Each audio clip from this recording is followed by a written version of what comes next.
Vladimir Putin draws his red line. That was the headline today in a leading Russian newspaper. Speaking in St. Petersburg, the Russian president sent a clear warning to the West.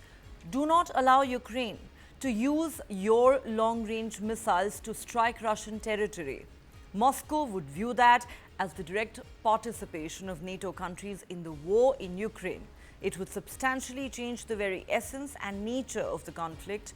This will mean that NATO countries, the United States and European states are fighting with Russia, he said. Putin's argument is this.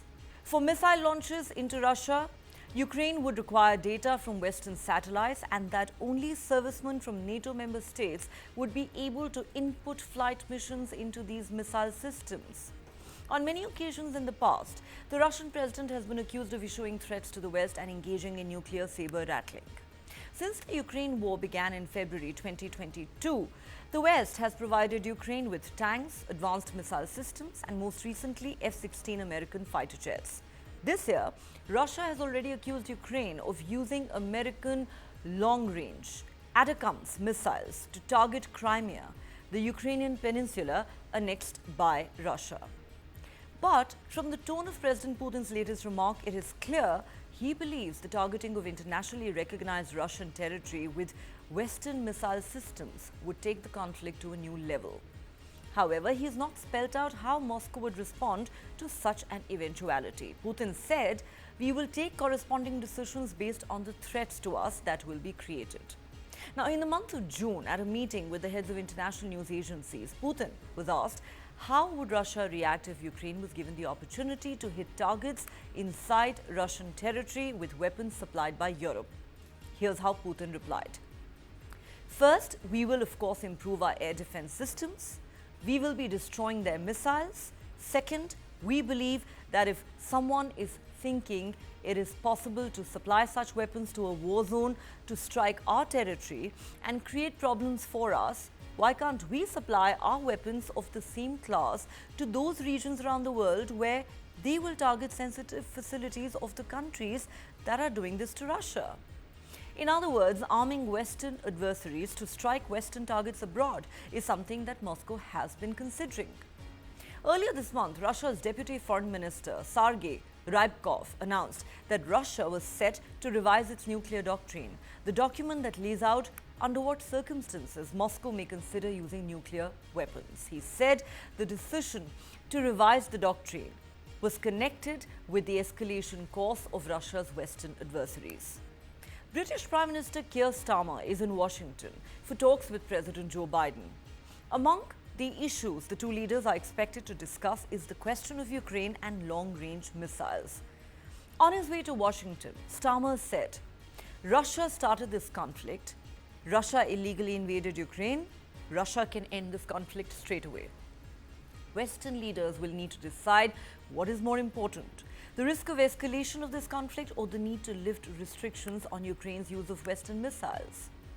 Why has Putin issued this threat to the West now? And what are these long-range missiles that he is referring to? Recent media reports stated that the United Kingdom, a key NATO member, has cleared Ukraine's use of the Storm Shadow cruise missile to target Russian territories. For a while now, President Zelensky has indicated that Ukraine plans to change its war strategy with the use of long-range cruise missiles targeting deep inside Russian territory. Ukraine already has the Storm Shadow missile, but it uses it only within its own territory to combat Russian forces. The Storm Shadow is a low observable, long-range air-launched cruise missile. It is jointly developed by the UK and France and has a range of around 500 kilometers. It has already been integrated into Ukrainian fighter aircraft.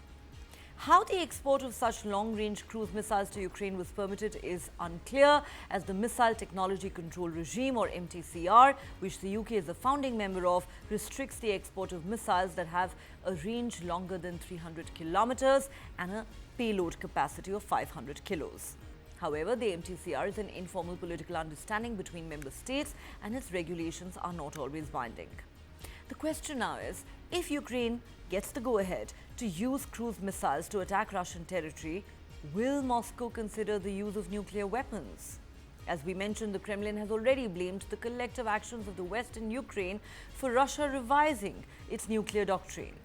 Without revealing what the changes might be, Moscow has said that certain changes are required to be made on the policy of the circumstances for the use of its nukes. And these developments come at a time when India is trying to broker peace between Russia and Ukraine. India's National Security Advisor Ajit Doval met President Putin on Thursday and reportedly carried a peace plan sent by Prime Minister Narendra Modi.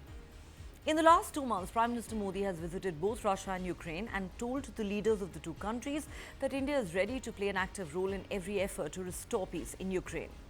India is in a unique position as a country that has friendly ties with both the warring nations. Putin has stated that India, along with China and Brazil, can mediate in the conflict. And Zelensky has suggested that India can host the Second Peace Summit on the Ukraine war. Meanwhile, Russia has expelled 6 British diplomats, accusing them of subversive activities and threatening Russia's security. In other words, they've been accused of spying and sabotage. The FSB, Russia's spy agency, has claimed that it possesses documents proving that a department within the British Foreign Office in London was involved in coordinating efforts to escalate both political and military tensions. This department was tasked with ensuring Russia's defeat in its conflict with Ukraine, says the FSB.